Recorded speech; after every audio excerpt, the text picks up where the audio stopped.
মাননীয় সেনাপ্রধান enough is enough যে পর্যন্ত হয়েছে আর এক সেকেন্ডও আপনারা বাড়তে দিবেন না। বাংলাদেশের জুলাই বেঁচে থাকতে আর একটা ১-১১ হতে দেওয়া হবে না।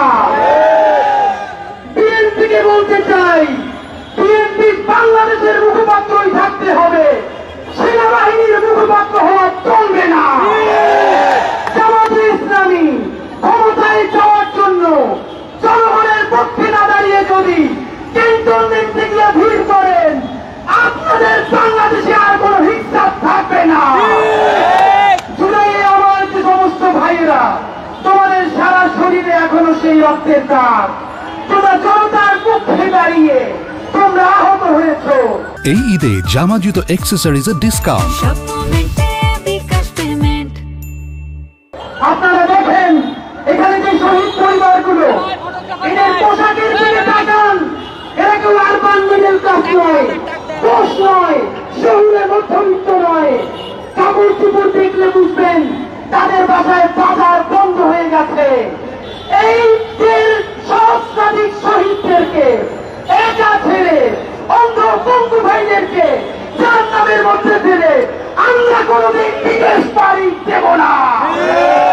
যারা জুলাই বিক্রি করে দিয়ে, ক্ষমতার ভাগ বটোয়ারা করে দিয়ে নেগোসিয়েশন করতে চাও, বিপদে পড়লে আমেরিকায় যাবা, ইউরোপে যাবা, আইএমএফ বা বিভিন্ন এজেন্সির তোমরা বড় কর্মকর্তা হবা।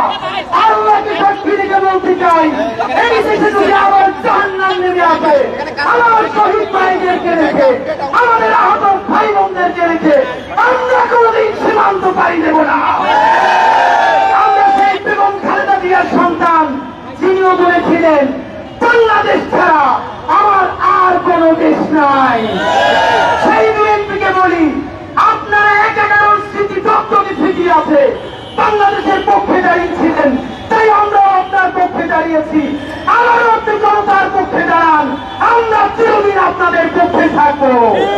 চূড়ান্ত ভাবে বলতে চাই, আর্মির সাথে যারা সংঘাত ঘটাতে চায়, বন্ধুরা তারা বাংলাদেশের বন্ধু নয়। এই আর্মি যেরকম ক্ষতি করেছে, আর্মির বন্ধুরাই কিন্তু আমাদের পাশে দাঁড়িয়েছে। আমরা বলতে চাই, তওবা কমিশন গঠন করো। সেই সব আর্মি অফিসার গুম করেছে, খুন করেছে, হত্যা করেছে, হাসিনাকে পালাতে দিয়েছে, ৬২৬ জনকে ক্যান্টনমেন্ট থেকে পাড়ি দিয়েছে, তাদেরকে বিচার করো। কিন্তু যে আর্মির সৈনিক, আমাদের অফিসাররা বাংলাদেশের জন্য দাঁড়িয়েছে, তাদেরকে সব বাংলাদেশ সেলিব্রেট করবে ইনশাআল্লাহ। সর্বশেষ প্রশ্ন, করিডোর কিছু না, ইশরাক যেরকম বলেছে মেয়র ফেয়ার কিছু না, আমরাও বলি করিডোর কি আজকে সরকার বলছে? বাংলাদেশ সরকার খুনি হাসিনা ভারতকে একের পর এক করিডোর দিয়েছিল, তখন সেনাবাহিনীর এই অবস্থান কোথায় ছিল? সুতরাং জানাতে চাই, এর মানে এই সরকারকে ব্লাঙ্ক চেক দেয় নাই।